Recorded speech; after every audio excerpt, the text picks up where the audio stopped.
to welcome everyone and let you know that we may have a few more connections joining here in the next few minutes, but we'll go ahead and get started. And I think with that, assuming that we're live, I think we'll go ahead and kick this off. Andy? Tēnā koutou, tēnā koutou, tēnā koutou katoa. Good morning and welcome to you all. My name's Andy Kliske, the IdahoEPSCoR Project Director.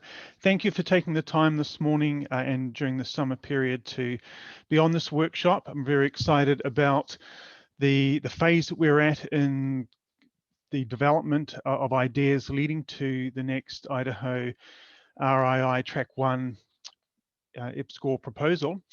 For this morning, we would like to first give you an outline on the process and timeline. Some of you are somewhat familiar with this, but not everyone will be, so I will go over that.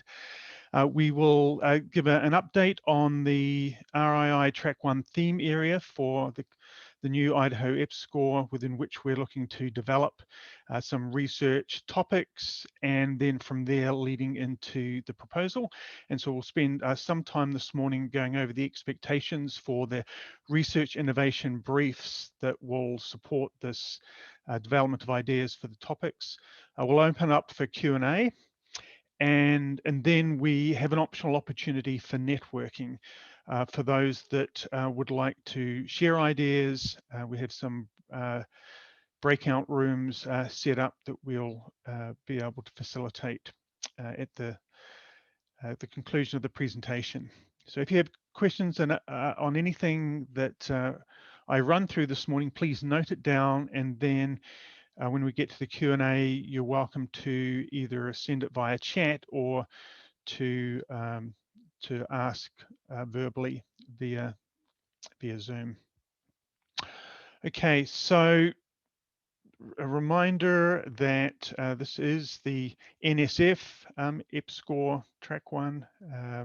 As I've previously outlined in other sessions leading up to this, there are a number of different EPSCoRs, but we're focused here on the NSF and specifically on the Track 1, the jurisdiction-wide, the Idaho-wide Track 1 5-year effort, if it gets funded, to support capacity building and research via research, workforce development, and education program. So the leading up to the submission, which we're anticipating for August of next year, August 2022, sometime in early August, once the actual solicitation for next year is released, which will be in May of next year, just under a year away. We have been through the SWOT analysis, the sort of strategic analysis of priorities with the statewide committee, and specifically the executive committee for Idaho EPSCoR, pulling in an examination of national research priorities, particularly NSF, state priorities, the institutional priorities across the Idaho institutions, particularly BSU, ISU, and UI, the NSF award success for Idaho in the last 5 years, and publication patterns and success for Idaho in the last 5 years that all factor into this, as well as some degree of consultation with particular constituencies in Idaho. Then we went through the theme identification phase, and we held a listening session that a number of you attended, and then a brainstorming session, or actually 2 brainstorming sessions earlier in May, and many of you attended those as well. And there's been some additional consultation with different constituencies. And so shortly, I'll just give you an update on that theme identification. I think we did include that in some of the information that was sent out, so some of you will have seen that. And we're now entering this third phase, this phase of theme to topic, where we have this research innovation brief request that I'll go over this morning, which we view as an ideation exercise and process generation of ideas around different research topics that will contribute and be part of the actual proposal development. Those research innovation briefs will include major research challenges being set out, overarching research question, and one or more testable hypotheses. There's some other elements as well that come into play in those, which I'll go over as we get into that part of this morning's workshop. But this RIB preparation phase, bridging from theme to topic, will occupy sort of the summer through to August. After that, those will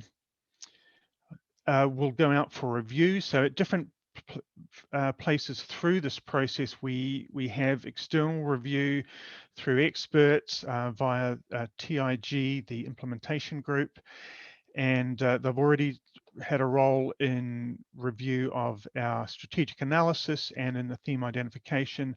The next opportunity for external review will be once we receive our research innovation briefs from those of you who choose to work on one and submit one. They will go out for external review, and they'll contribute to the topic selection that the statewide EPSCoR committee will do via particularly our vice presidents for research at BSU, ISU, and UI, and the chair and vice chair of the Idaho statewide committee.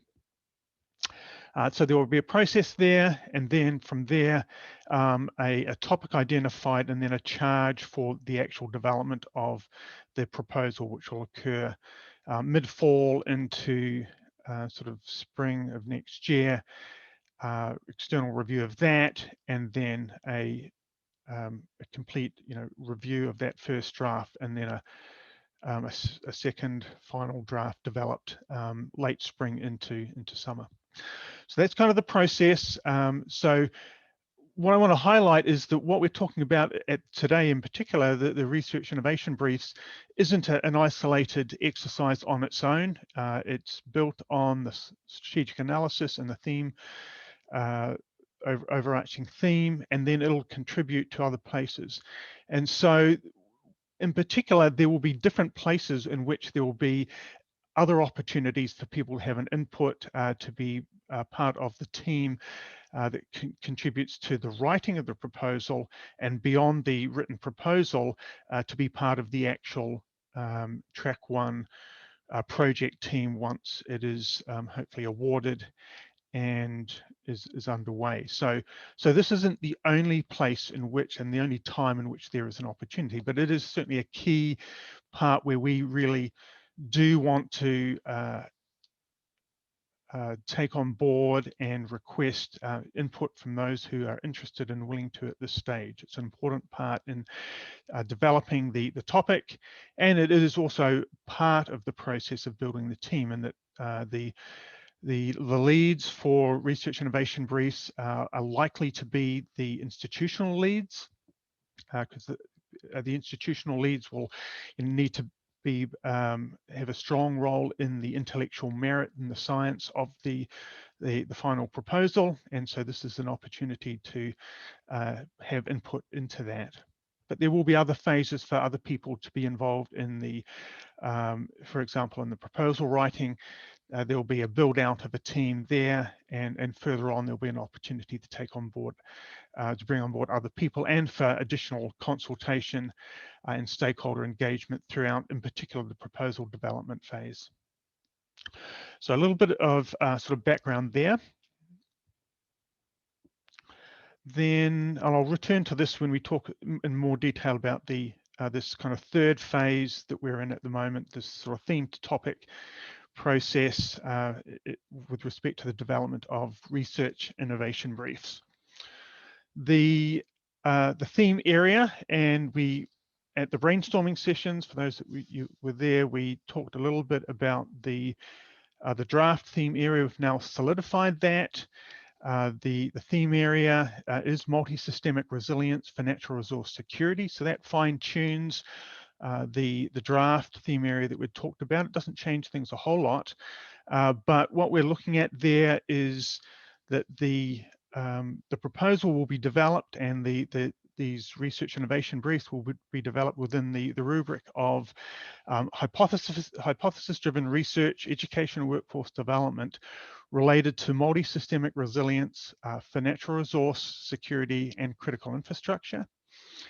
Multi-systemic resilience for this theme is viewed as the ability of integrated systems, so social ecological systems, acknowledging that social policy and human realm also comes into play with respect to physical and biological science. So the ability of social ecological systems to maintain functionality or a diversity of future options with respect to adapting to transformational change across scales and over time. So multi-systemic resilience acknowledges multiple spatial scales, multiple social scales, and temporal as well over time with respect to enhancing resource security. So resource security could be water resource security, it could be energy security, it could be food security, or a combination of those.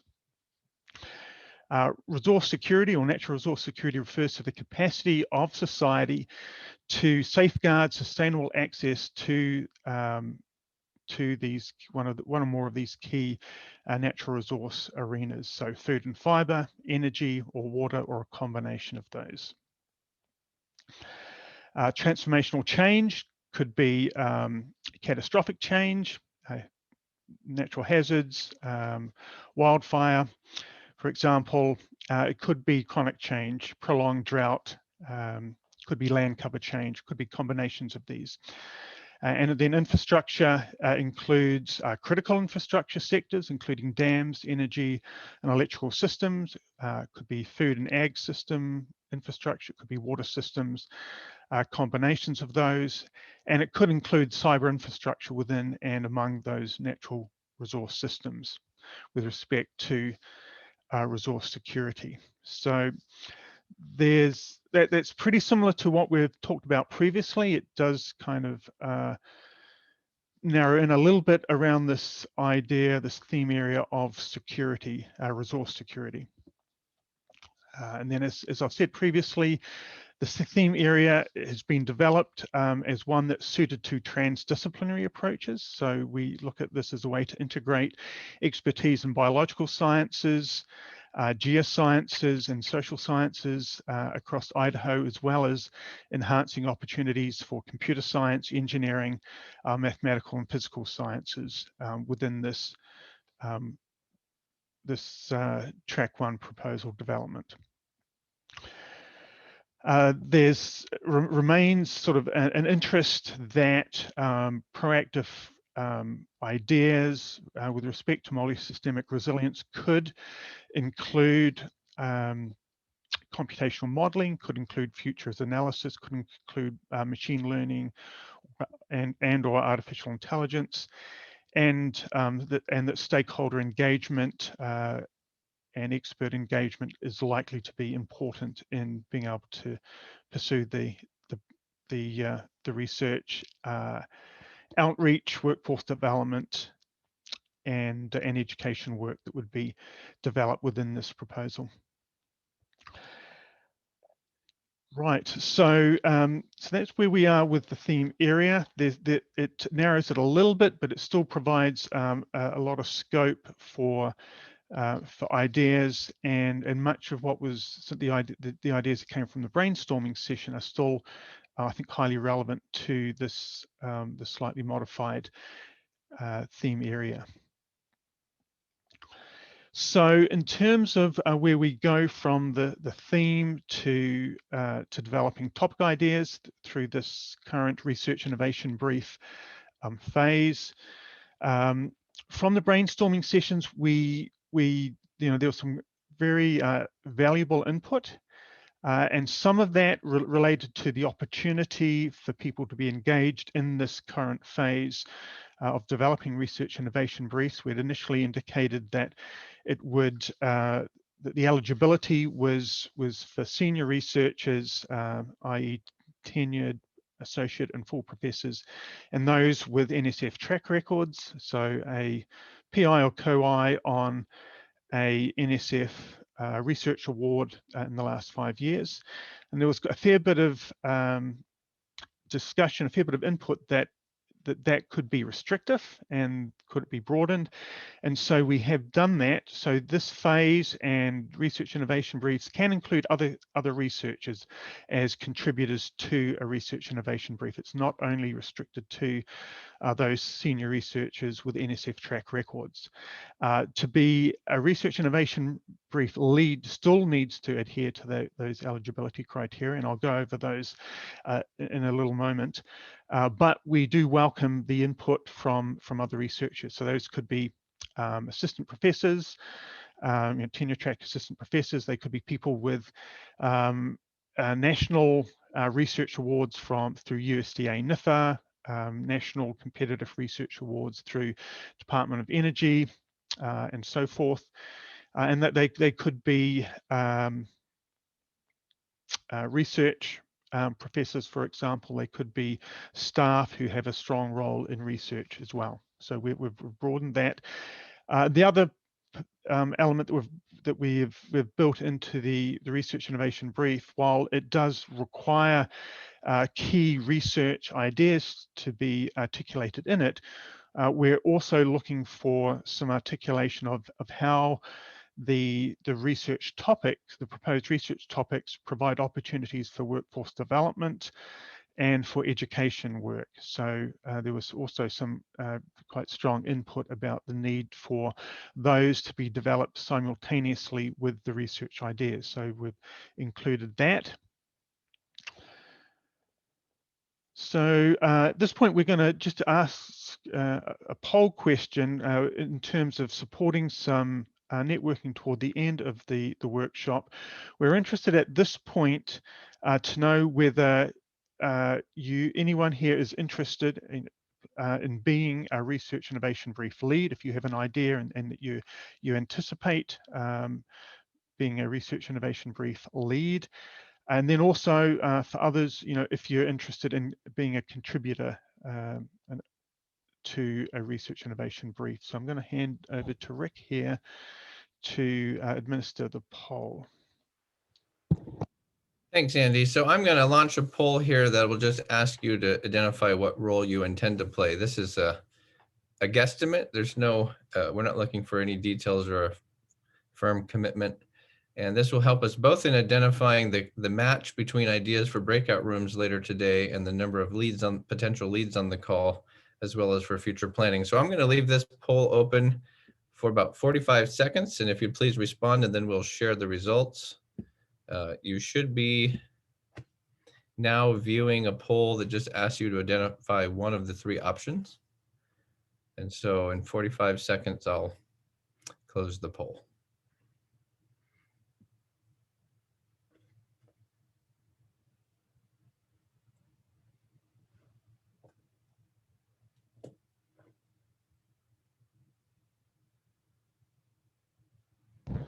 About 15 seconds left.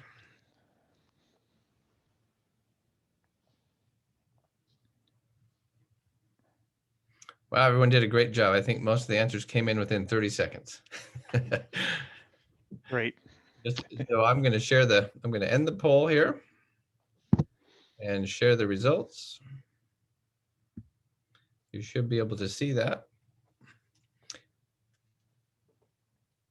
We have about 7 individuals identified as potential leads, 20 suggesting key contributions, and another 18 considering contributions at a slightly lower level. So anyway, that's very helpful for us to give us a sense for the interest in eligibility. So thank you so much for that. Great. Thank you, Rick, and thank you everyone for contributing to that poll. That's really helpful. And as Rick said, it's not binding. We hope there'll be more people contributing potentially. So what I'd like to do next is sort of give an overview of some of the brainstorming session ideas that came up across the 2 brainstorming sessions that we had in May. These are potential topic areas or could lead to a topic area for a research innovation brief. And so this is just a collective sort of collation. Some of you on this call will see an idea that you have contributed here. So one was, how can we integrate current and projected assessments of risk and vulnerability to better understand drivers and feedbacks impacting the preparedness of Idaho in response to stresses on Idaho's critical food, fiber, energy and water systems. Science questions that could support key Idaho issues such as dam removal on the Lower Snake that bring into play agricultural, water and infrastructure issues. Science to support strategies to respond to population growth, increased environmental stress, and underperforming democratic institutions. So that's a call out to a particular policy need.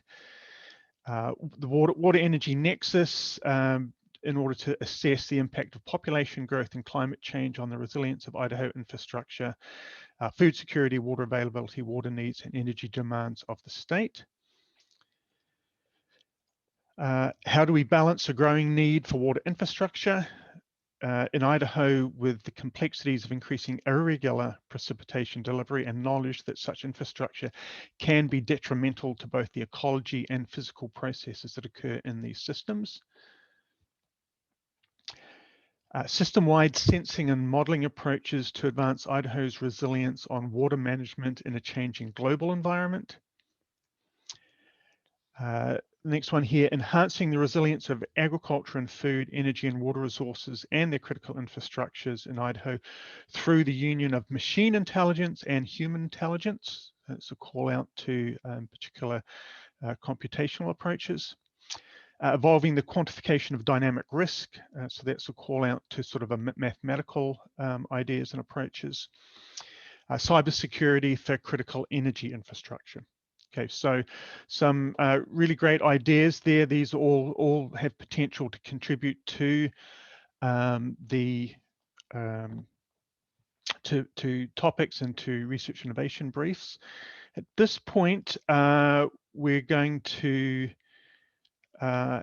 just ask for input via chat to Rick on interest around this this group in leading a breakout discussion toward the end of the workshop.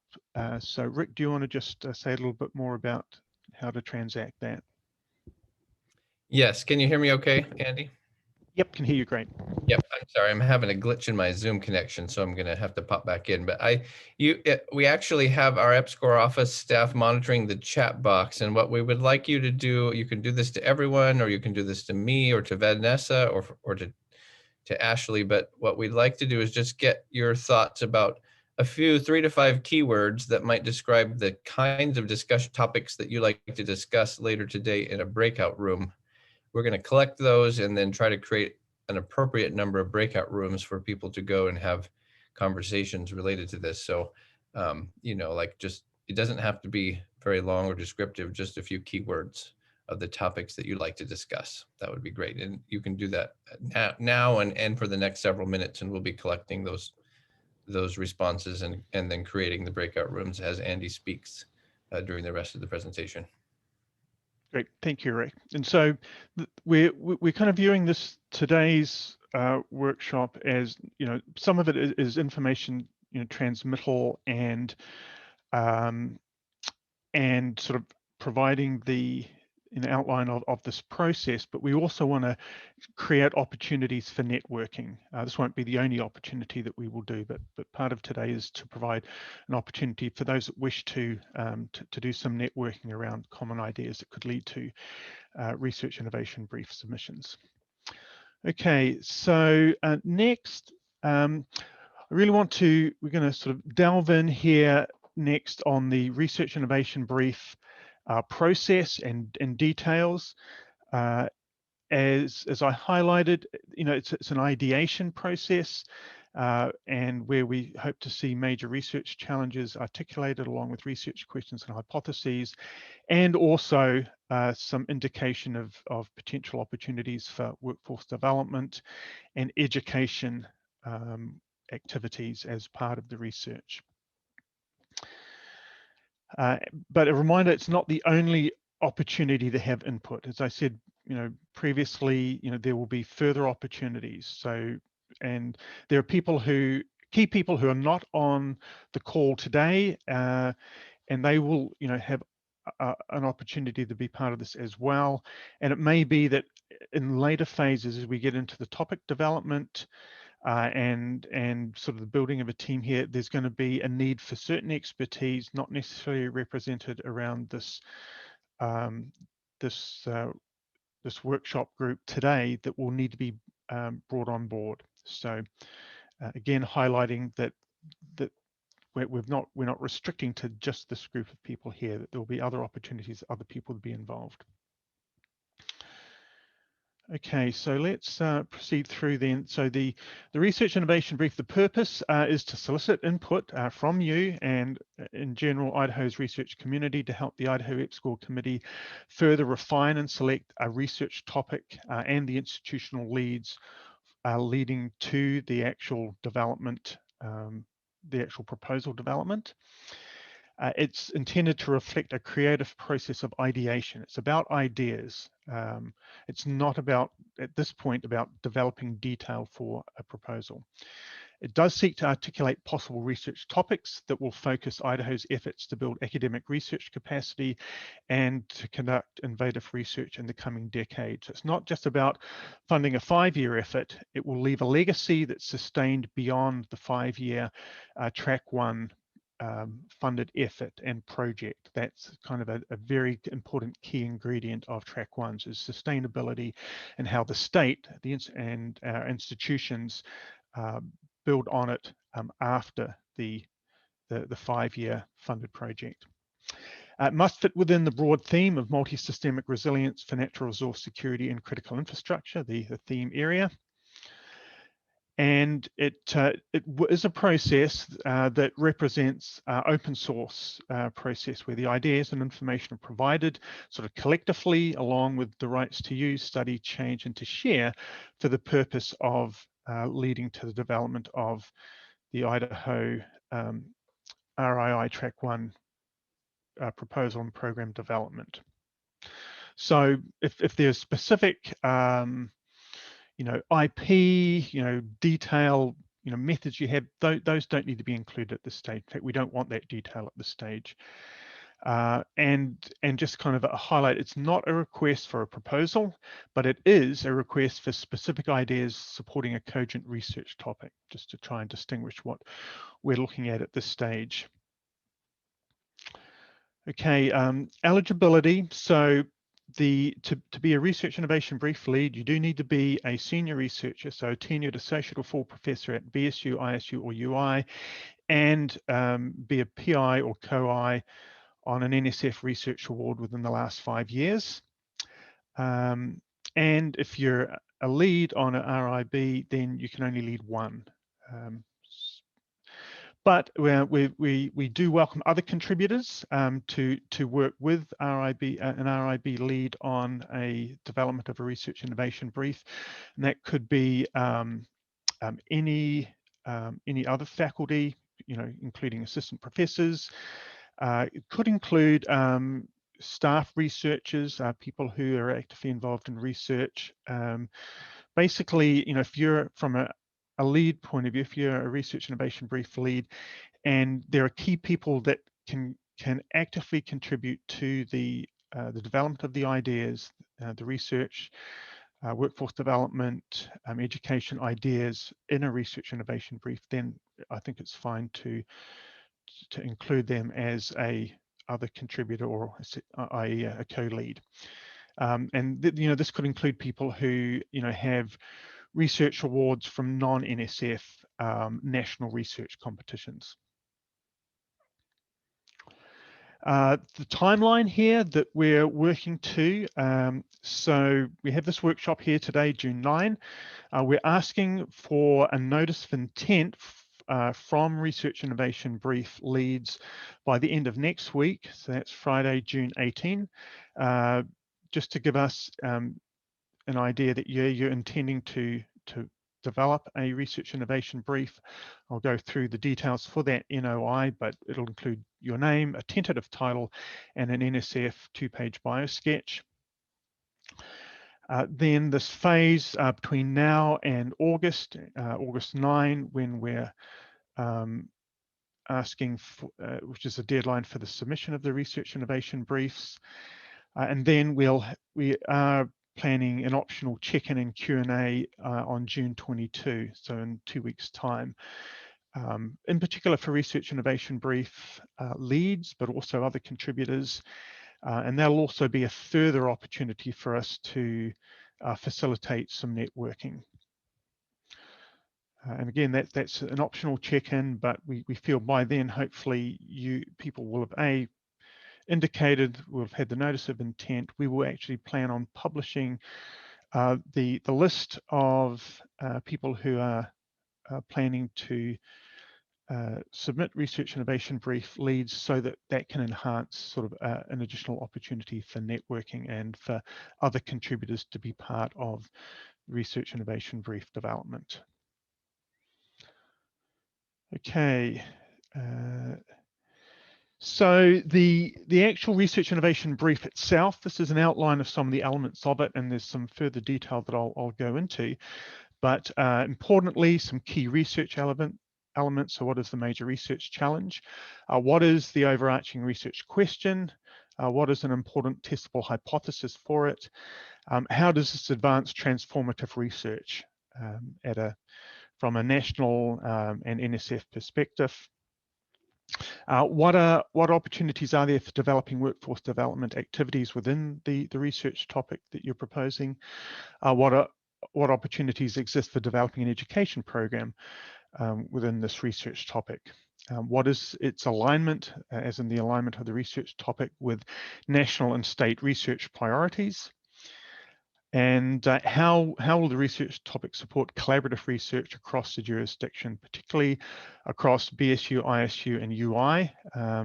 Also, opportunities for colleges are primarily undergraduate institutions. So this is the One Idaho philosophy, and I'll point to a document that provides some more information on this One Idaho philosophy that is actually a required part of the Idaho Science and Technology Plan and approved by our State Board of Education.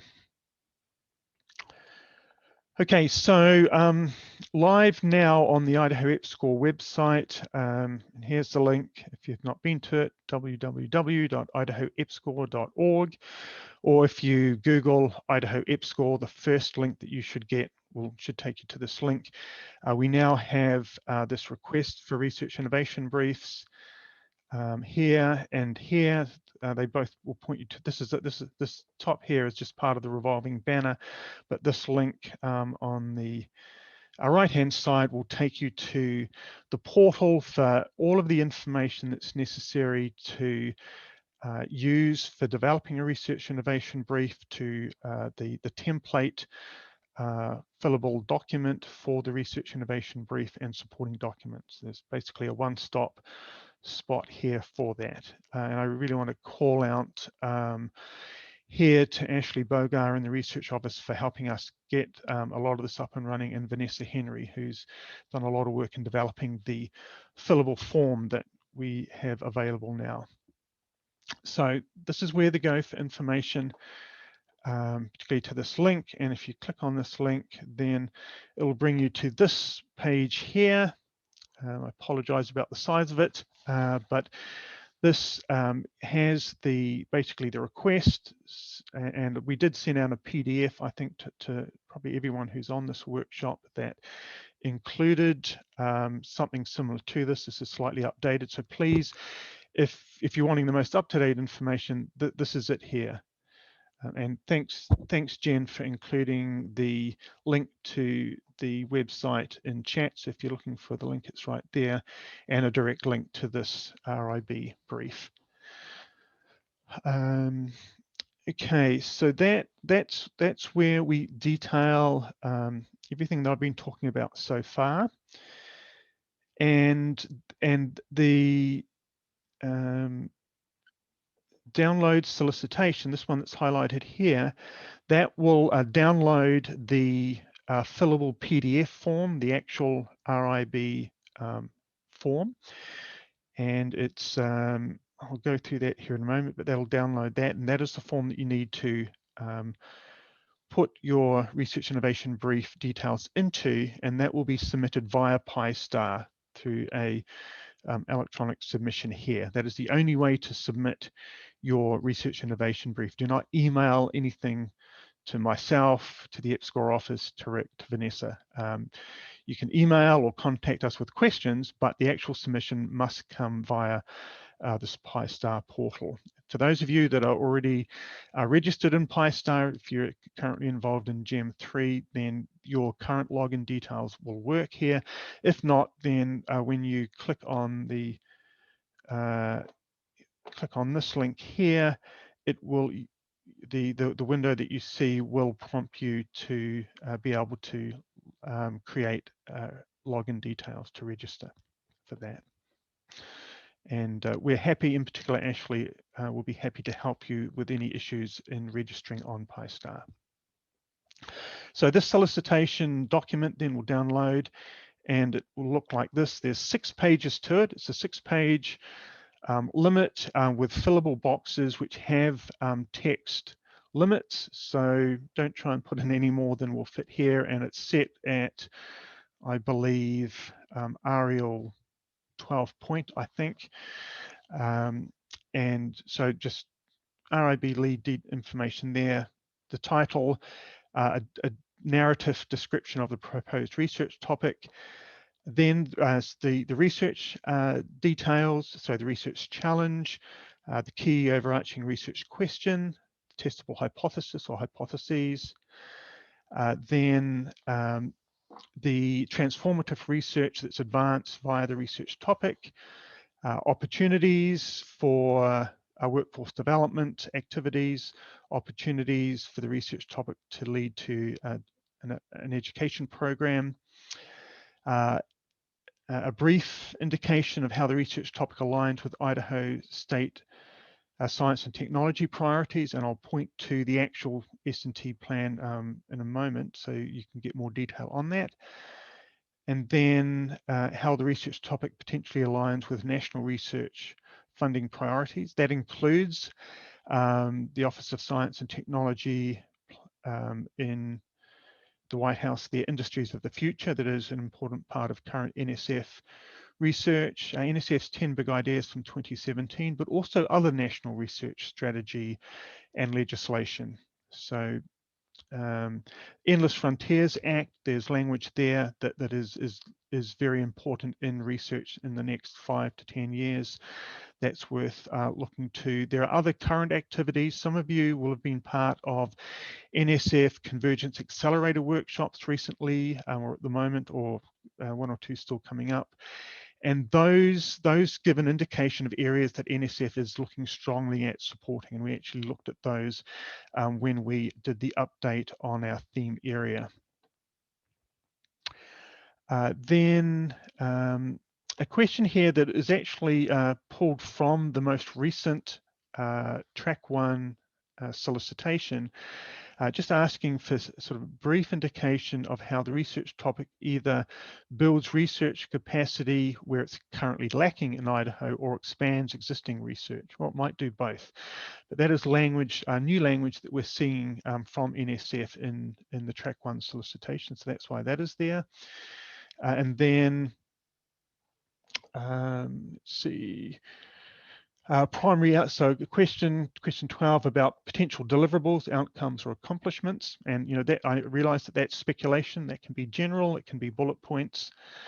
Second to last question, the penultimate question, how will the research topic support collaborative research across BSU, ISU, and UI? It's fine for you to write something that is centric on your interest and maybe your institution, but ultimately the topics that we pull together and that become part of the proposal will have to serve all of our 3 institutions as part of the One Idaho process. So just keep that in mind. It doesn't mean that you have to, at this point, write something that includes people from all 3 institutions. You're welcome to. we're not putting a requirement that you have to have contributors from each institution, because some of the synthesis across institutions will occur in the review phase and the phase that the statewide committee will do in looking at all the research innovation brief ideas and pulling those together. And then finally, why an EPSCoR RII Track 1 project is the correct proposed idea for this. So that's sort of an outline of the research innovation brief. Again, you know, a series of questions that are set out there. Don't put any more than the box will contain, but you can put less. So we've set a maximum, but you're welcome to provide less if you wish. You know, there's nothing wrong in being succinct.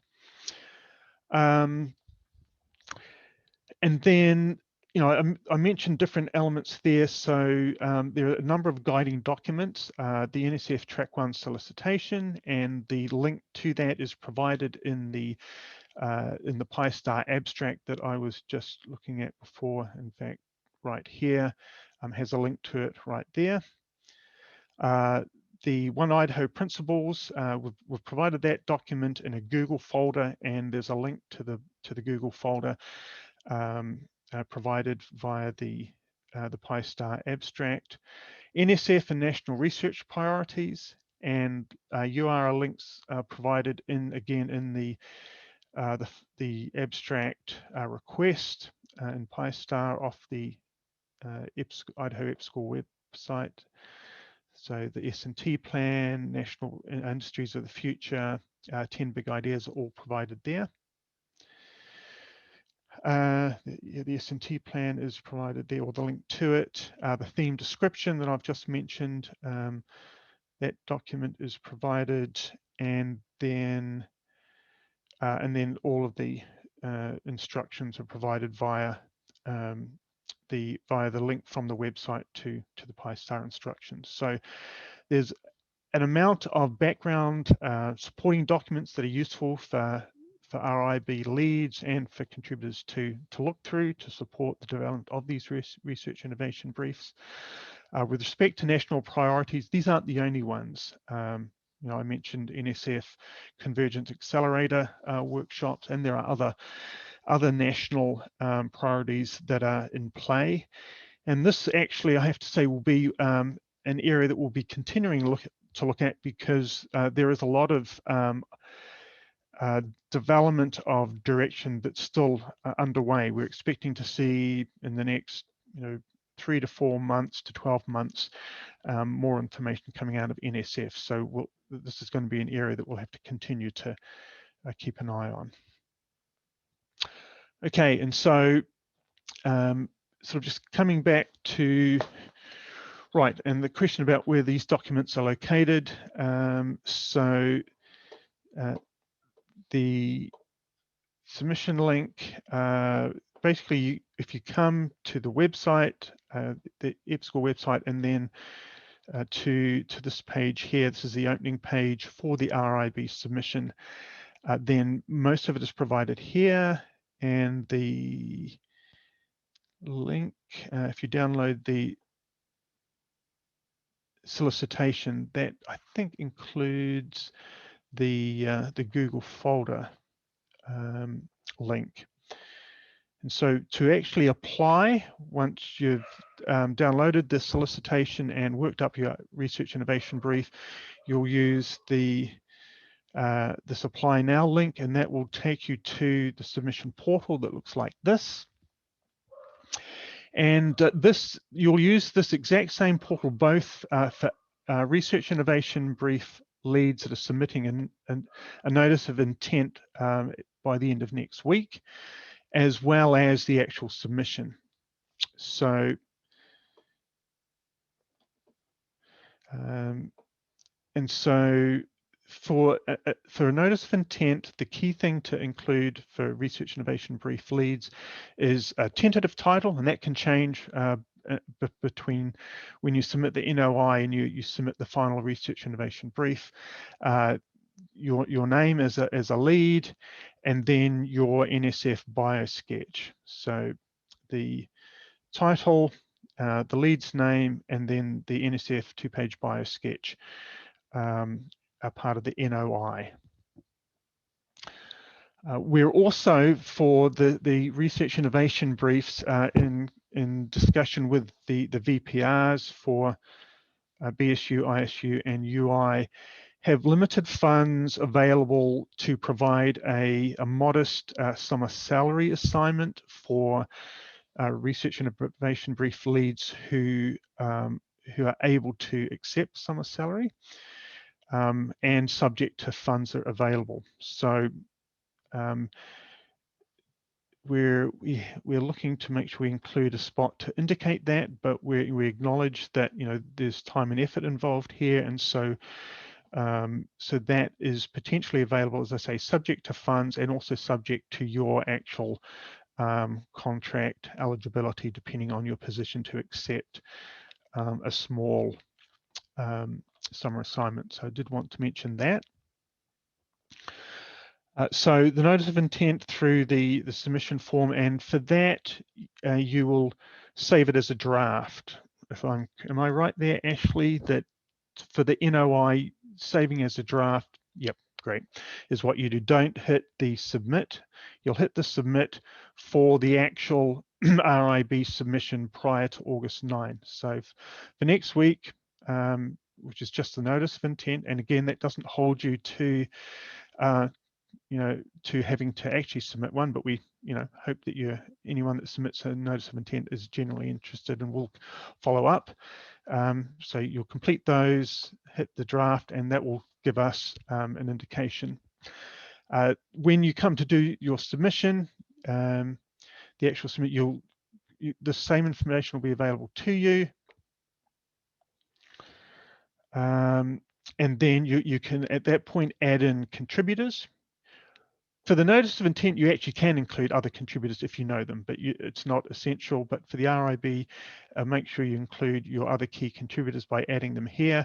You can add up to 3 contributors. The reason that we keep it to 3 is because in practice, it's likely that the development of core ideas and significant contribution is likely to involve up to, you know, about 4 people, a lead plus 3 other contributors.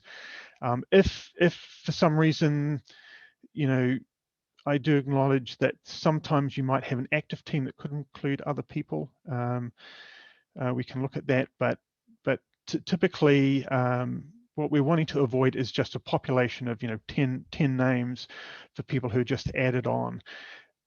As I've tried to emphasize, there will be other opportunities for other people to be involved through the entire proposal development process. So this isn't the only opportunity. So the people that are listed here should be the key people that are actively involved in support of the RIB submission itself. And then the most important thing to make sure you include is the file upload for the RIB form itself, which is this one here for the actual RIB. You won't have anything there for the notice of intent. Okay, so that's kind of the process, the detail.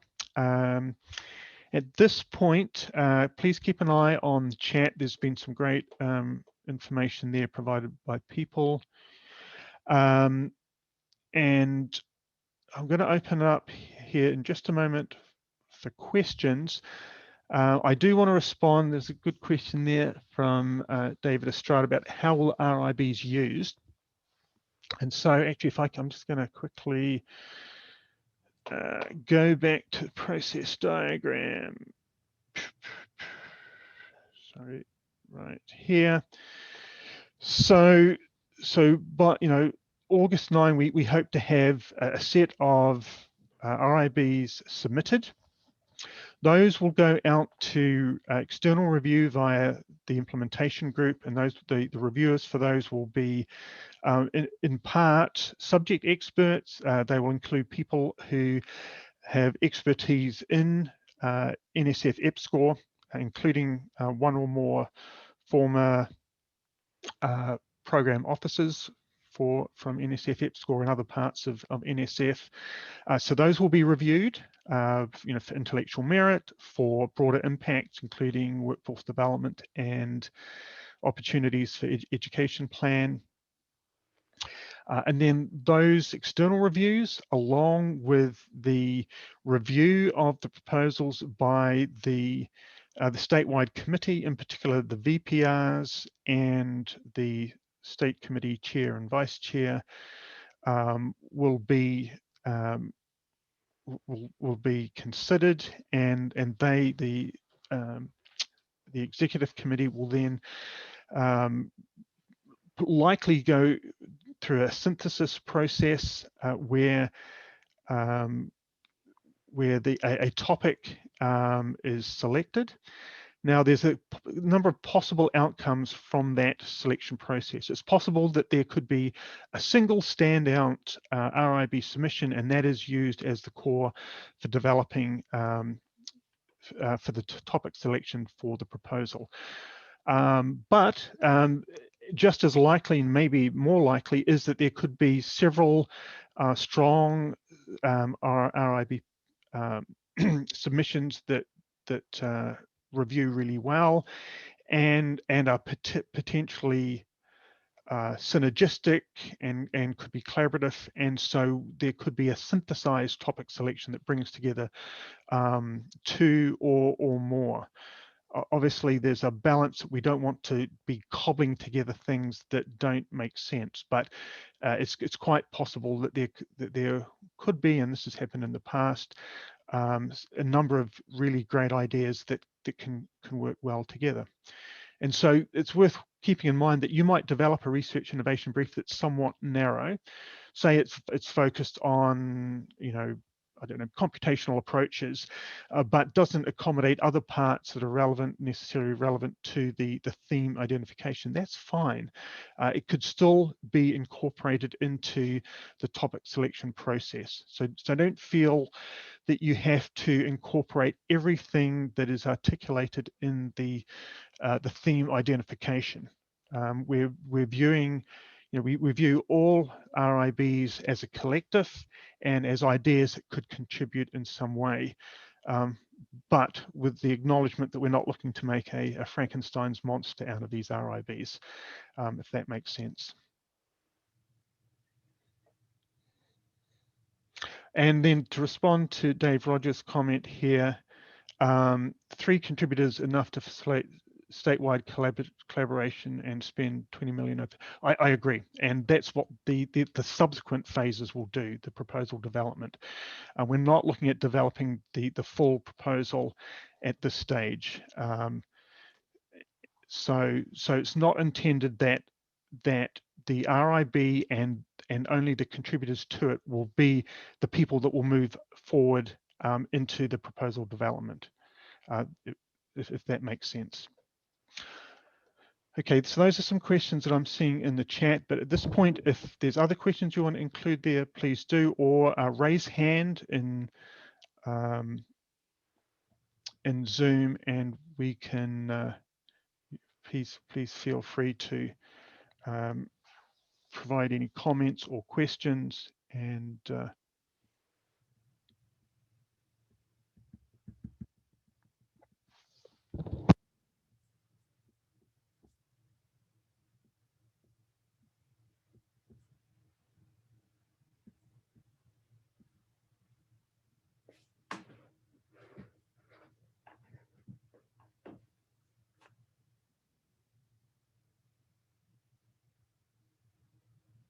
Looks like Libby has a question. yeah, go ahead. Yeah, hi, can you hear me okay? Can hear you just great, thank you. Thanks for organizing this. I just had a quick question. I'm relatively new to the process here. So I'm wondering if there's sort of an ideal number of RIBs that you're looking for. Is it one per university or many more than that, just to give us a sense? Sure, it's a good question. There's no definitive answer on that. I think 1 or 2 would be far too restrictive, and I think 50 would be a hell of a job to work through. Diversity of ideas is important. So, I would hope to see, somewhere between 5 and 15 perhaps. Yeah, it's as I said, it's not necessary for an RIB to provide everything that needs to be covered in the final topic selection.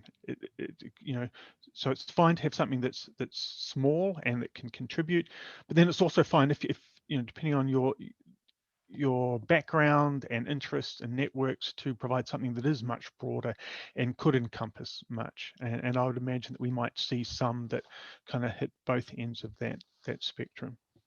Okay, that's really helpful. And then just another quick question. Would it be possible to get that list of the brainstorming session topics? Yes.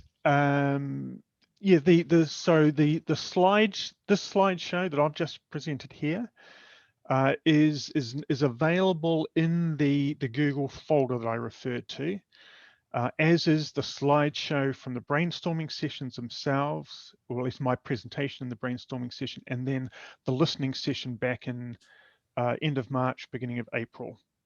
So that's all available to you. Okay, thank you so much. You're welcome. Other questions? Kathy.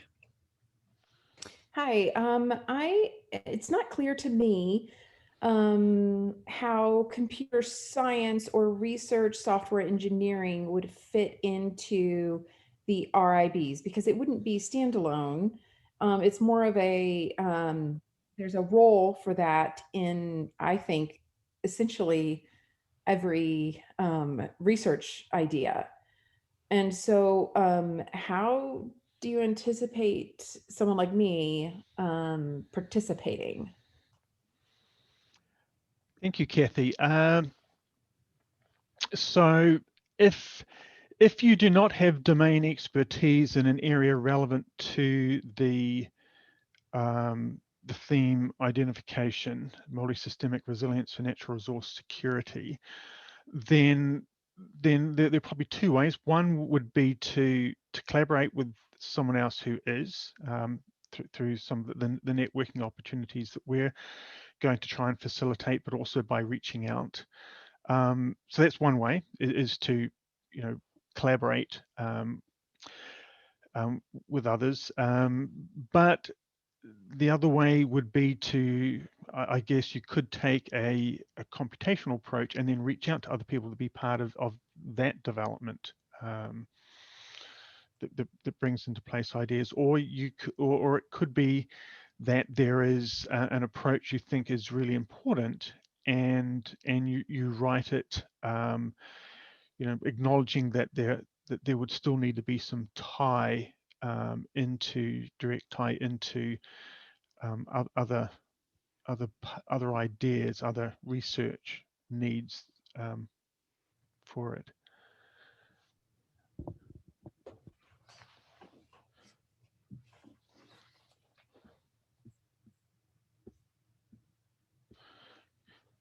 Okay, and then there's a question in chat. Thank you, Brittany. Are the criteria for institutional PIs set by NSF or the IdahoEPSCoR office? I'm curious why someone who may not have received an NSF grant in the recent years, but has received grants from other institutions, does not qualify as institutional PI. Sure, no, it's a good question, and I mean, it's largely based on our experience with NSF EPSCoR, and knowing what is looked for under review, and part of that, it comes from the input from the implementation group. It's pretty clear that for the three co-Is and you know, and the three co-Is typically would be a lead for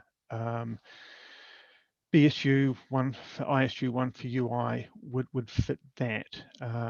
Now, you know, it's not a hard and fast rule, but it's a pretty strong practice that we're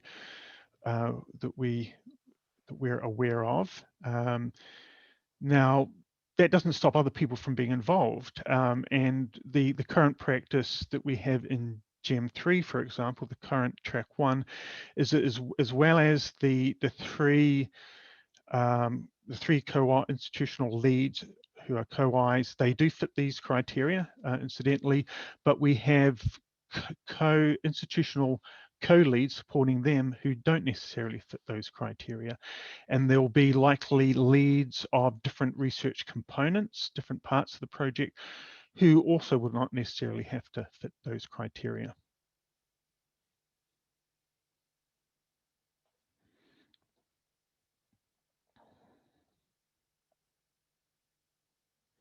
When a proposal goes for review, there will be a large number of personnel on it, as well as myself as PI, the three co-Is / institutional leads, plus other people who are part of the writing team who are senior members of the team involved in workforce development, involved in education, involved in different parts of the research plan, and their biosketches will be included. Those will all be reviewed. And the ones that will be looked at most closely probably be mine and then the three co-Is. The others will be looked at as well. And that's just something that we know from experience. Okay, other questions, please.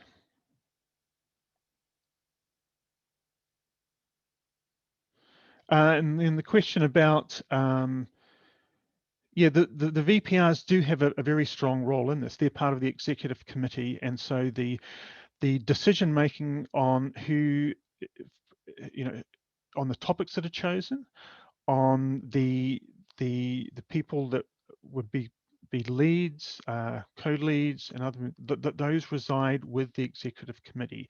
The three vice presidents for research, the chair and vice chair of the statewide committee, and then in turn the full statewide committee. So there's a fairly wide role in that. It's not me that decides those.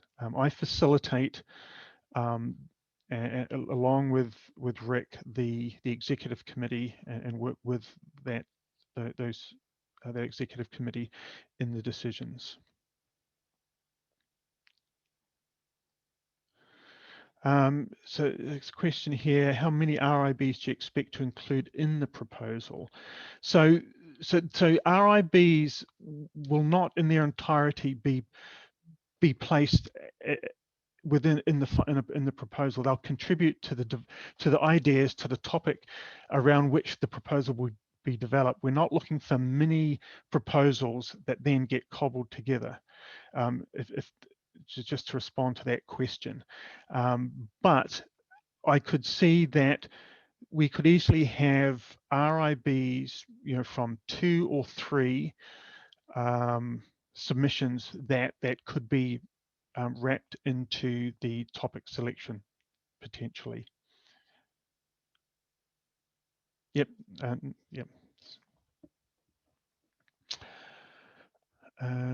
Okay, other questions or comments?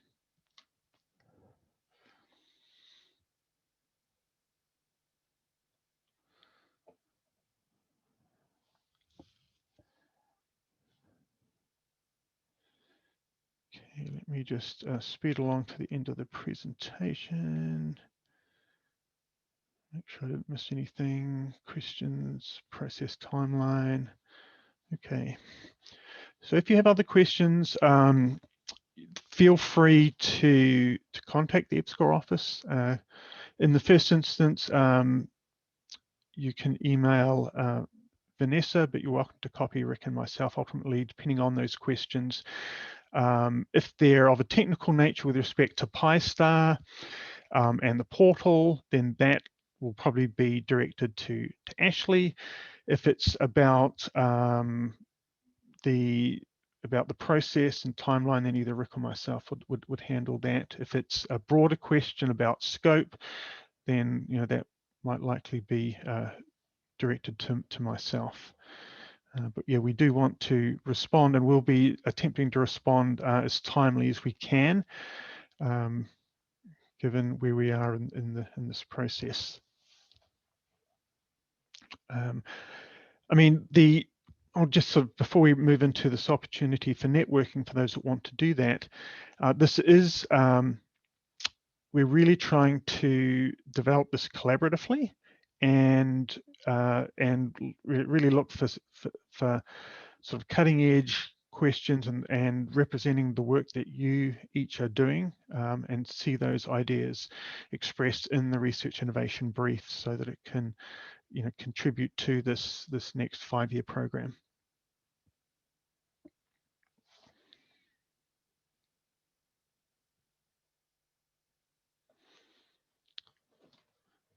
Okay, so in a moment here, I'm going to ask Rick to kind of take us through the how we're going to organize the networking, but just before we do that, last sort of call for any questions, any comments. The presentation I've just given has been recorded, and so that will be made available as well. But then, as I mentioned, the actual slide deck is available already on the Google folder. So at this point, I'm going to hand to Rick. Thanks, Andy. So thanks to Ashley and Vanessa and all of you that commented. What we're going to try to do now is move into a time of informal, unstructured networking, so to speak. And so I'm going to be able to create some breakout rooms with titles that approximate the interests that I picked out of the many over 25 suggestions. And so what I'd like to try and have each of you participate in, if you're interested, is we're just going to take 20 minutes to start with the topics that I've created based on the input, which may not be fully satisfying to you, but start somewhere that we can identify as a common interest. You can self-select the rooms that you can go to, and I'll identify those here in a minute. And then after 20 minutes, I'm going to close all the rooms, and we're going to come back together. And what I'd like to do is take your recommendations on how to label new rooms for the last 20 minutes. So that may be even a better way to kind of catch the true interests that you might have for discussion. And again, this may not be fully complete, but it's a start. And we will be and do encourage any and all, particularly those who've expressed interest in being a lead, to then continue to follow up with folks that you meet on this call or with others. So that we know that we can't do everything here and now, but we're going to just try to make an opportunity and a space for conversation. So again, the first 20 minutes will be for predefined topics that I've picked out, and then we're going to come back together, and then another 20 minutes for new topics that we're going to create. So I have 7 breakout rooms. I'm going to share these in a minute. I don't think you can see them yet. One of them is related to governance, policy, organizations, and decision making. One of them is related to sensor networks. One is food security. One is disturbance, fire, etc. One is water resources. One is focused on economics or the economy and natural resources. And one is on computational and visualization or machine learning. And then I do have a few others that are just open, unassigned as other and integrated topics, which I do not intend to have you use in this first session. But you all will have the chance to pop in and out and go back and forth. So again, if you all feel like you want to self-organize and hop into one of those other rooms for a better conversation, you are welcome to do that. So again, we're going to try to add some structure here. It's a little bit difficult with a big group like this in our first attempt together. So I'm going to open all the rooms. I'll be available if you want to come back into the main room, ask questions, or if you need to be assigned to a room because you can't get in. I'll be here in 20 minutes at 10:30. We're all going to come back together and we'll regroup. Are there any key questions about that approach before I hit the button? Okay, and again, feel free to hop back and forth between these rooms. So I'll go ahead and open the rooms now.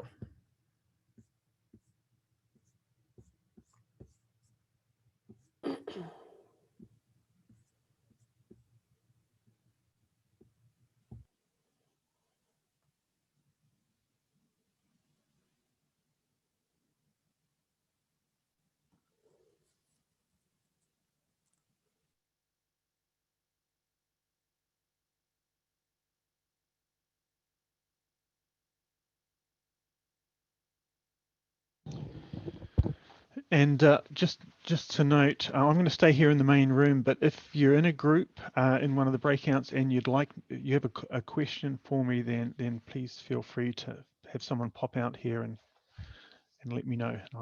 I'm happy to join a group to answer any questions.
Hey, Rick and Andy, how's it going? Good. Hey, Nancy, how are you? Good to see you. Sorry, I was hoping to join from the beginning, but yeah, I'm kind of in between meetings, so. That's fine. It's all recorded. I wouldn't Perfect. recommend. That's what I'll do this evening. Exciting. Yes, very exciting. How is it going? Good. Yeah. It's yeah, I'm looking forward to trying to find a little time to do some manuscript writing actually before too long. But Is that like the weekend and the 3 a.m. job? exactly. Yeah. It's like, oh, it's quiet. There's nothing coming into the inbox. But I think that won't happen in earnest till probably after July 1. You know, we're in the midst of the annual reporting for Gem 3, and that's, as you know, it's a big ask for these track ones. And then you know, we're in the prep for the year 4 site visit. So Is that going to be in person or is that no? They announced already that they're virtual. Oh, that's awesome. Yeah. Which is, I mean, it actually makes it very convenient. And the year 2 reverse site visit that we did in April of last year, it actually went very smoothly. So that's set for September 8 and 9. September 8, 9. Okay. Yeah. Do you think that they're going to stick to virtual from now on out? It seems like It's going to be interesting to see. You know, in some ways, I hope that they seriously consider retaining plenty of virtual opportunities, because it's certainly, yeah, there's a lot of advantages to it. I know that for NSF, EPSCoR, they've already announced and are planning for an in-person, the annual PI meeting next year in May in Maine, so the PI meeting and the National EPSCoR conference. So, you know, some things they're clearly wanting to return to in person. In some ways, I was a little disappointed that they didn't have a broader discussion about that, because I've heard comments from people about how it really is more inclusive. You know, people, for example, you know, a mother or father with a young one it's much easier to participate than having to fly across the country to Maine and be in a hotel and all that stuff. And yeah, for multiple, you know, inclusivity reasons, virtual, I think, has a lot of advantages. So I was a little disappointed that immediately they were like, oh yes, we're going to do in person. Not that I have anything against going to Maine, but yeah, it's beautiful. But yeah, we've been having lots of discussions. I guess U of I is as well, in terms of how can we not just go back to pre-pandemic ways and be a little bit more innovative and making it you know, more accessible, and make people's lives easier, you know, that are commuting and have children at home and all of that sort of thing. So yeah, I'm hopeful things will be flexible. I mean, I'd be surprised if we don't have a new normal. It has to be a new normal, and doing things differently. Yeah. So in regards to this, it looks like I was just looking to see, is there anything that, do you have any asks of me or the VPRs between now and the 24th of, I think that's when our next meeting is. I just looked it up. Yeah, I don't think so. You know, we asked just if there was anyone who was obvious that wasn't, you know, registered or had been invited. I reached out to Leho, for example, anyway, so and I saw that he'd registered. I didn't notice if he was actually on. And you know, yeah, I mean, I think basically encouraging people to be involved, looking, you know, helping, encouraging people to network. I mean, we don't want to force networking, but we do, you know, we do want to kind of facilitate it, encourage it. You know, there will be people who have, you know, who are well networked to have their go-to people and will probably slot in, and but there'll be other people who maybe aren't used to kind of working collaboratively that may need it a little more, which is why we're doing this sort of networking right now, and then the Q&A session in 2 weeks' time is kind of meant to be a follow-up to also do a little bit of networking, so that people have opportunities to be involved. Yeah. Well, after I was just planning after this meeting today just to wrestle the bushes a little bit at Boise State here, and take the list that you shared of people that registered and reach out and that sort of thing. But if there's anything else, let me know. Yeah, I think once we have the end of next week, once we have the notice of intent submitted, and we get a list of, you know, who and where, we'll share that.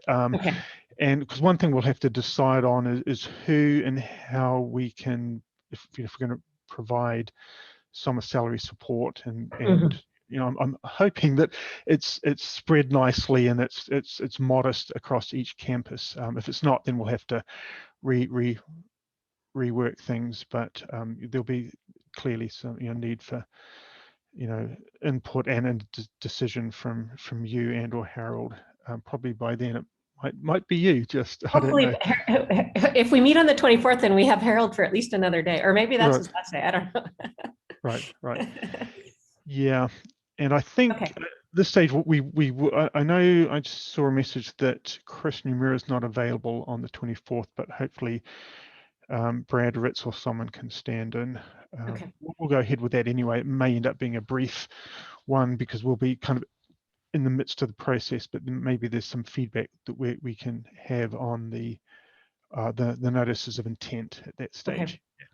Okay, I actually missed that. So faculty or staff will be submitting notice of intents within a week or 2 weeks? Yeah, but by the we have it for the end of next week. Okay, all right. The And it's 18th. just a quick, easy thing. It's Okay. easy. It's basically tentative title, the name of the lead, and then an NSF bio sketch of the lead. Okay, okay. Yep. Okay, cool. All right. So cool. Sounds good. I noticed nobody's in the food security breakout. Yeah. What do you think of that's interesting? Yeah.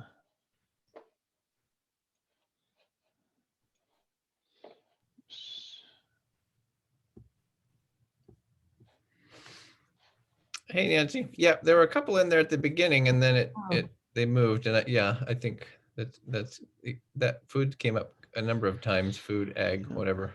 Yeah. In the suggestions. Yep. And the governance policy sort of decision making one of the topic ideas that I listed from the breakout came from Brian Wampler in Public School of Public Policy. Yep, School of Public Service. Public service, yeah. So that's partly where that's come from. Okay. That's great. It's good. I mean, there's, I think almost certainly likely to be, synthesis and melding of different ideas. People will. Yeah, the area that I don't see a breakout in is infrastructure in the form of physical infrastructure. And because at least in some of the discussions that I heard early on, and there was quite a few engineers that were interested in the critical infrastructure aspect, but I don't see that represented in the breakouts. Yeah, that didn't leap out at me on the suggestions from the group today. Let me do a quick word search and see if I missed it.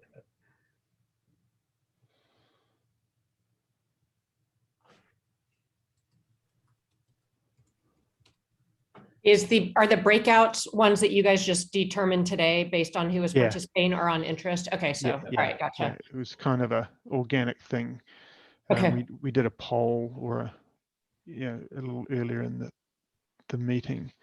One thing I want to mention, over the last month and a half, I've gotten on, I think, 3 different sessions organized by the BSUK's energy policy. Kathy, I've forgotten her last name.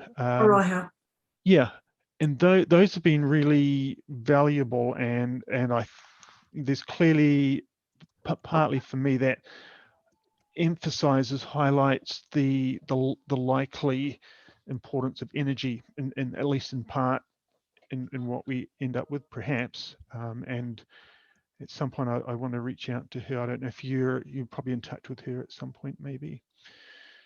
Be good for her to have this on her radar, I think. She had participated in either an early session, or it might have been, she's been in the mix somewhere along the way. Good. But yeah, we can definitely lean on her, and she's got partners across the state at all of the universities. The other thing that's she was working with ISU with a technical college there on some workforce development that might be of interest. I don't know enough to say anything intelligent about that, but yeah. So if you do reach out to her, that might be something to also discuss with her.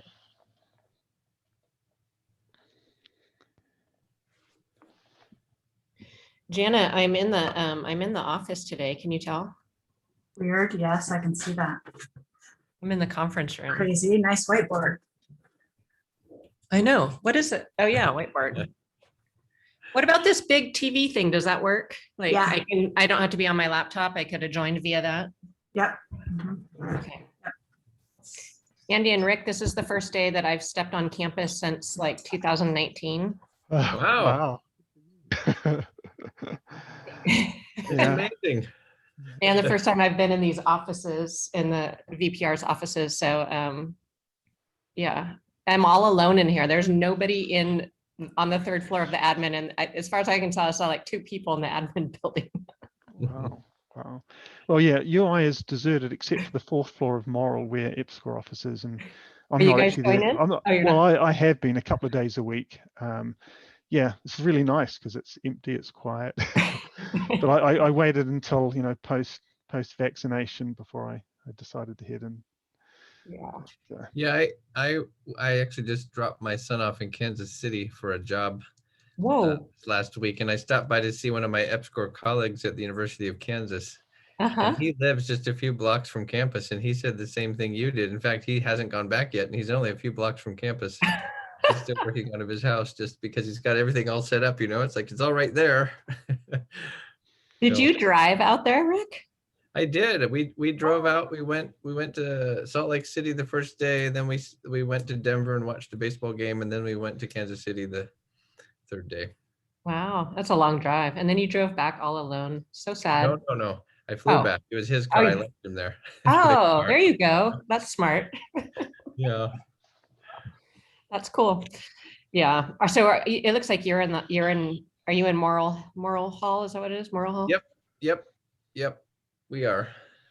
Nice. Yeah, we've all been back for a while, but it's a small group and we have closed offices and whatnot. So we haven't had any big meetings or anything. Yeah. Well, I'm going to close these rooms, and I think that means that people have 1 minute to come back in. So they'll be back here in 1 minute. Andy, if you would go ahead and please kind of facilitate the conversation about, gosh, I really wish we had a room titled XYZ. right. I'll take notes while you're questioning, and then I'll retitle the rooms. Right. And then try to create those. Okay, so we potentially do a second round. Is that what you? We would do a second round for Yeah. those that are interested, another 20 minutes on newly titled rooms that might be more conducive to the conversations they wish they could have had.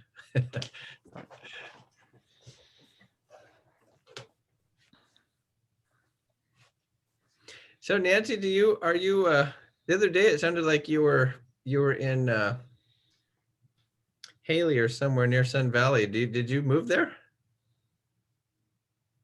Yeah, we live in Haley. So Nice strategic location. yeah, exactly. Yeah, it's a good location. I can get to the eastern and the western parts of the state. It's still hard for me to go north, but I heard that there's new flights coming, right? There is. Yeah. From Boise. From Boise, yeah. So that's That'd be good. great. Yeah, that'll be really great. There was a news article that said something like, you know, it hasn't happened for 20 years or something. I was like, wow, I'm really old because I do remember when there used to be flights. Right. Okay, looks like we have folks back. Thank you for your effort in the breakout rooms. At this point, we just wanted to touch base and see, first off, are there any sort of burning questions that anyone has, having had that opportunity to network and talk ideas and breakouts? So that's the first thing. Are there any questions? Any follow up? Feel free to use Zoom and ask, or to use the chat. I wanted to say something. There was something interesting that came up from our group. Was the possibility, and our group was more visualization, decision making, machine learning, etc. How we could create an effort that could be actually through the other groups, right? Because we didn't want to work in isolation. So I wanted to know what you think about it, Andrew, and how we should go with that. Yeah, good morning, Jean-Marc. Thanks for the question. Good morning. Thanks for being on. Yeah, I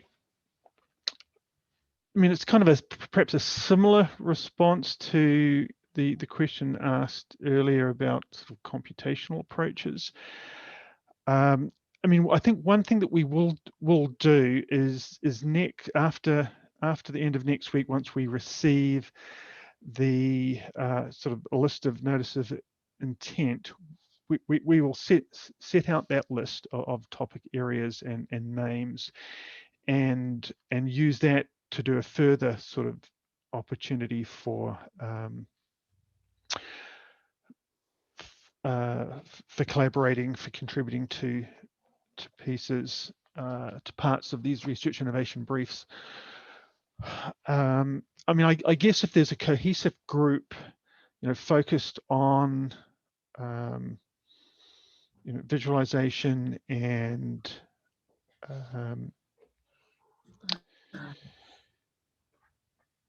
computational approaches, that obviously could lend itself to a number of areas, a number of topic areas. There's different ways that could be done. One would be that you could develop a standalone RIB that's focused on the approach, on a different set of approaches, and that could well be part of the synthesis phase that occurs once we have submissions and that go out for review. And so that would be one way. And another is that there are clearly going to be different aspects that get built in to the early phase of having come up with a decision on the research topics to proceed with, and then moving into the team development and for the writing team, and the early phase of the proposal development, that there will be elements that need to be brought in, and the group that you're in could likely fit into that category. Hi, Andy. So I want to add a little bit to what James and Mark just said. And so my vision for the computational modeling, machine learning, and visualization is more like we build up this infrastructure. And that could help, water or energy or electronic infrastructure development, and to better predict the risk, and also to guide or probably provide a detailed insight into the problems. Okay, what really happened, to find the reason. It's just like, for example, at the very beginning of the pandemics, and then our governor and actually do use a machine learning model to predict and what the pandemic would look like in the next years. So this is I think I see this is what the Idaho really needs. And so, but I agree with Sean, Jean's and Mark said, like, it's for this topics, it's a little bit difficult to just stand alone, because we do need the data, right, to guide the model and to predict some new results. And so what I see this is more like a cross-cut topics, and that will facilitate other IBs or other topic, you call it topics, and include it in the proposal. But definitely that could be an individual topic as well. But it's more like a cross-cut topics. Thank you. Yeah, So, it's a good point, and in part we're kind of getting ahead to how parts of the proposal and the research plan might actually look, where there will be a need to have some core efforts that are integrating, and computational approaches could quite likely be part of that core that sort of facilitates, that converges the research, and so that I guess if you have a cohesive group, and I'm seeing that yourself, Jean-Marc, Holly, Jody, Robert were all part of that, which certainly encompasses UI and BSU, and so, I mean, what one approach would be, once we see what topic, what notices of intent we get next week would be for a group of you, this potential sort of group to for each of you, to be a representative on several different ones, and we can help facilitate that. So once we see them, we can go, well, it would be helpful for someone from the computational visualization machine learning to be helping with a proposal focused on energy water nexus and drought and climate change, and have one of you representing your group, even though you're not all on it necessarily. Yeah. I think Andrew and Lam, this is really fundamental, because if we talk about machine learning, for example, our model is as good as the data that we enter into it, right? So if we would be able to collect data from many fields that are somehow interconnected, then we have a model that is relevant. If we model only something which is for a specific case, it doesn't work, right? Because we isolate ourselves. So I think that would be very relevant with anything connected with machine learning in that matter. Yeah. And I guess nothing I would add is that, the research challenges and the research questions, the intellectual merit, ought to be driven by the research questions around multi-systemic resilience of resource security, and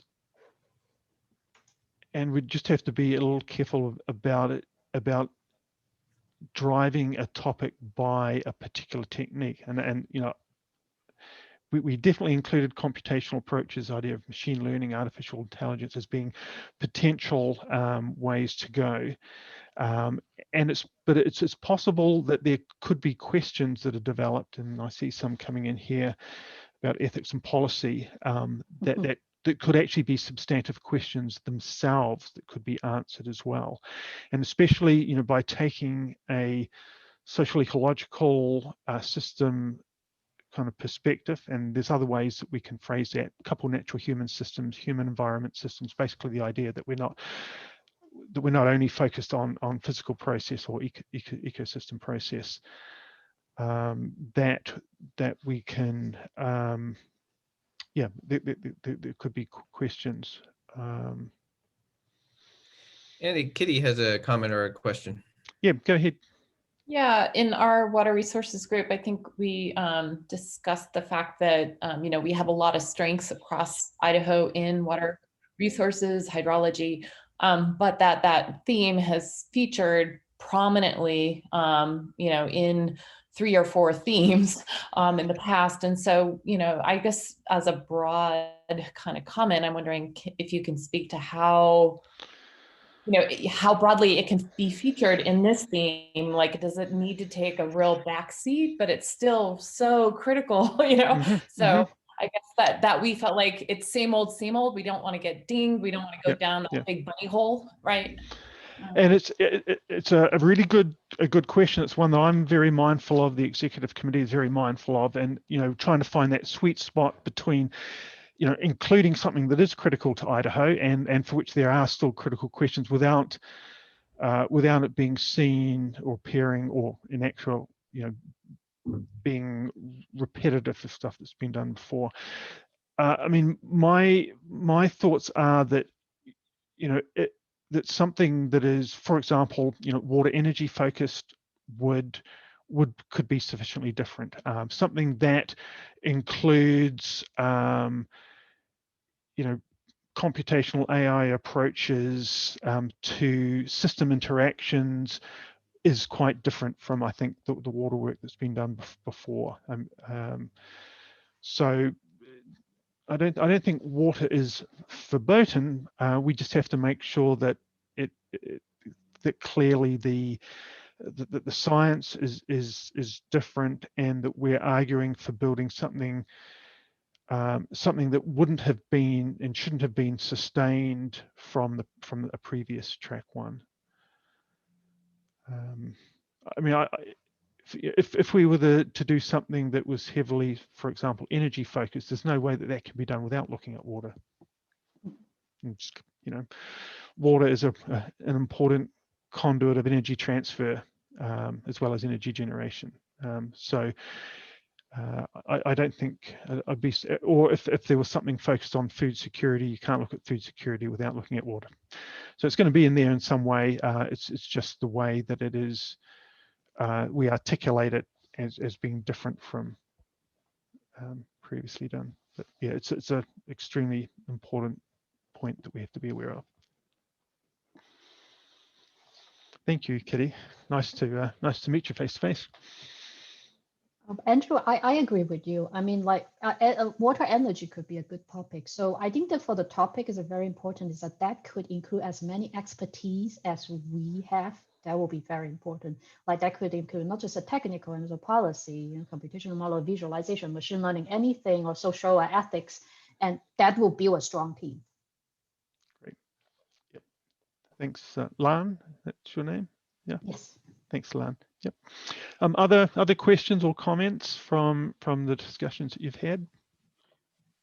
Yeah, go ahead, Monday, Armando. Yeah. Hey, kia ora. Yeah, because we've got the water issue. We've had it for multiple rounds, and are we flogging a dead horse type thing? You know, that's one thing. Unless we add some nuances to that, in a way. So that's my concern. It's been that for like over a decade on that theme. And we want to have some originality, I think, in this next round. Yeah. I mean, I think that's sort of reflects the previous point that was just being discussed. Yeah, I agreed. Thanks, Armando.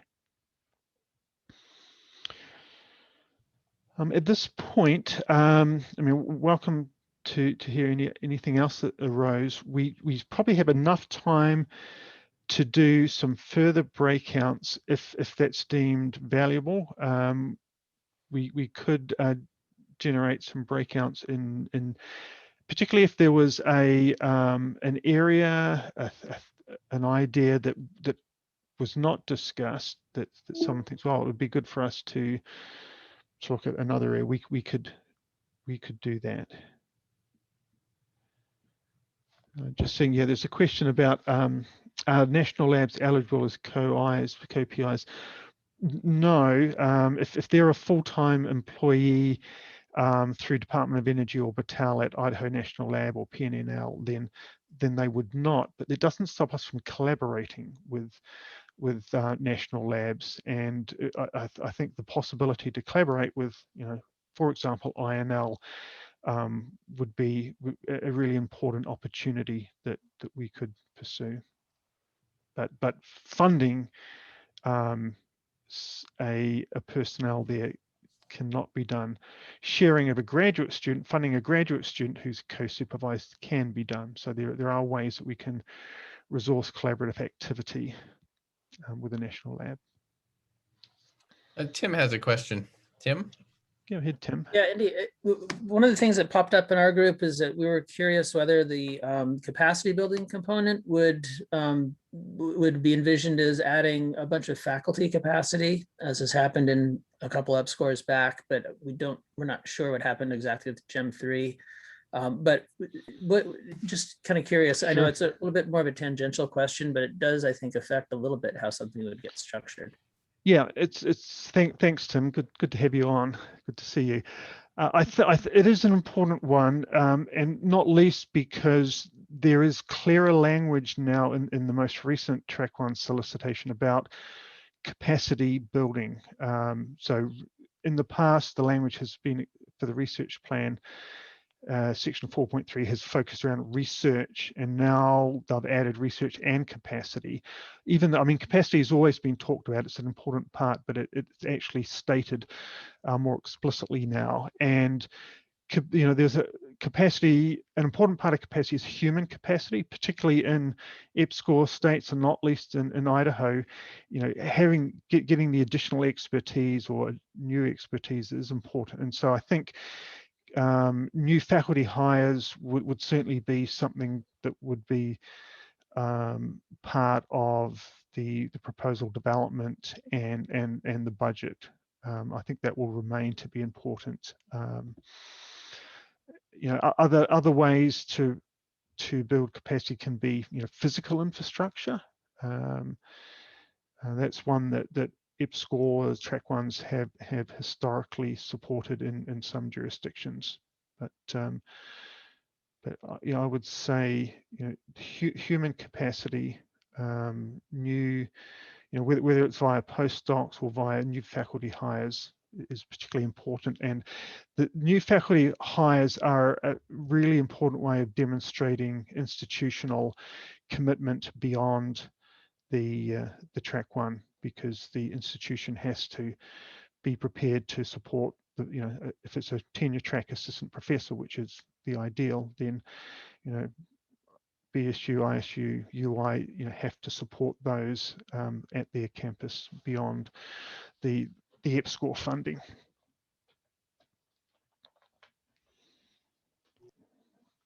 So Andy, this is Scott Snyder, and we've met before, and it's good to see you again. I'm Dean of the College of Science and Engineering here at ISU.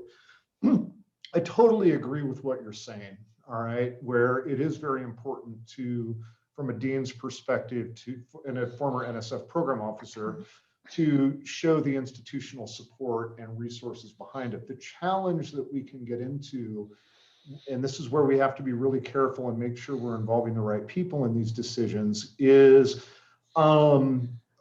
when we focus on areas that are already really large departments at our universities, it's really, really challenging for me to make a case to the provost or the VPR that we need to make biology, for example, bigger. It's the biggest department at ISU, period, right? So when we do this, it's much easier for me to think about providing long-term support for various positions if we can be strategic about where those positions are going to live within the respective university structures. Because building on, I realize there's a case to be made here for building on past success, but if we build too much on past success, it's just really difficult to make an argument for those additional resources. So I ask that you keep that in mind, and for the ISU team that's involved in this EPSCoR, that you communicate with me if these are going to be folks in the College of Science and Engineering.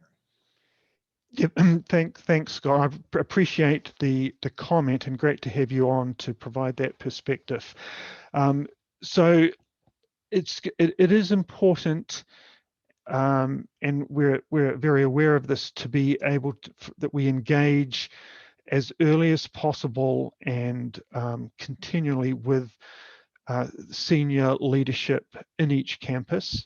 So far, we have been providing updates to the provost and presidents of each campus. Obviously, each VPR is very closely involved, but we do need to reach out to colleges as well. And I think, probably up until now, it's been a little premature to do that, but I'm very aware of that, and we'll probably be doing some more reach out now that we've got a solidified research theme, but particularly as we get into the very early stages of an identified topic and proposal development, we have to work with deans in particular, and to some degree also department chairs, to make sure that any new faculty hires are the right fit, that they're not driven purely by the EPSCoR project needs, that they're not primarily driven by a departmental need, that they're the right sweet spot between serving both of those needs and providing sustainability. So yeah. And I really appreciate that, Andy, and I realize it's been premature, and so I'm glad to hear your perspective. Otherwise, it really can become a case of the tail wagging the dog. And exactly. It takes departments and the college's ability to plan strategically for growth. It really can get in the way of that if we don't do it up front.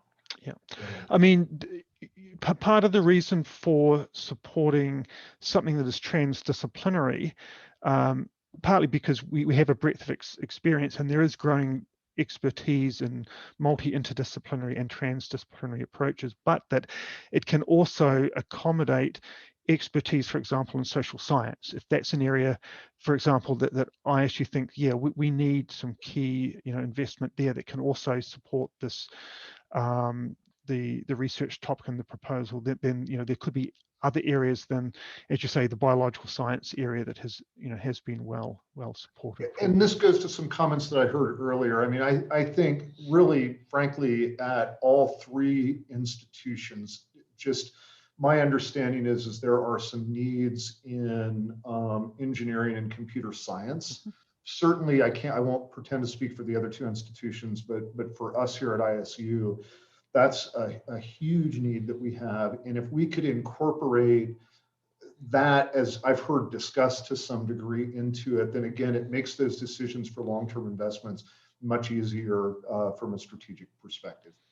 Yep, and that's another really good point. And in the SWOT analysis and our strategic analysis early on, we clearly identified that there's long-standing expertise in geosciences and biological sciences, and that's a strength that we can build on. But there are also, more nascent areas, engineering, computational sciences, for which we can provide additional capacity to build as well. So yeah, we're sort of trying to do multiple things here. But yeah, I acknowledge that. Good point, well made. Thank you.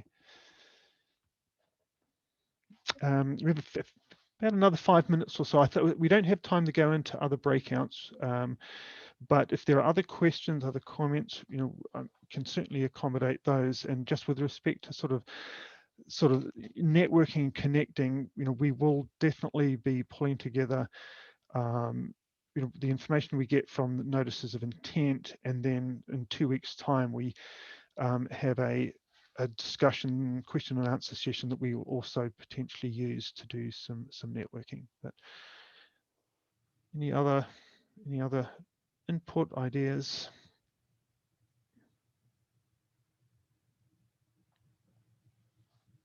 Hey, Andy, it's John Waterhouse. Hi, John. Kia ora. Good to have you on.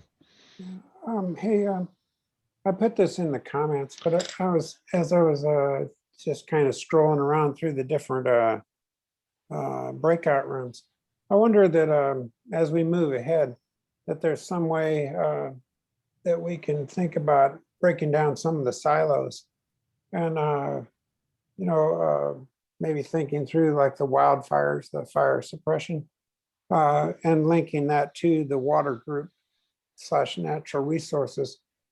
I mean, the West this year and probably next year and the years coming ahead are experiencing many droughts, which are driving the wildfires, I think. And, maybe there's some linkage we can do to break down some of the silos to bring water and, and fire together, maybe, and make a stronger proposal. It's just a thought. It's a very loose thought, but maybe there's something there. Yeah, thank you, John. I really appreciate that comment. And yeah, the track one is a phenomenal opportunity for cross-cutting convergent research. It's one of very few programs at NSF that can support integrative, cross-cutting, transdisciplinary research on the scale that we've been able to do in recent track ones, for example. And so I think, given the theme area, wildfire, is a change agent that is phenomenally important in Idaho and the American West, and I think would be difficult for us to look at multi-systemic resilience without looking at wildfire, and probably without looking at climate change, at drought susceptibility. It's going to, plays into energy, plays into food, it plays into water directly, obviously, and any combination of those.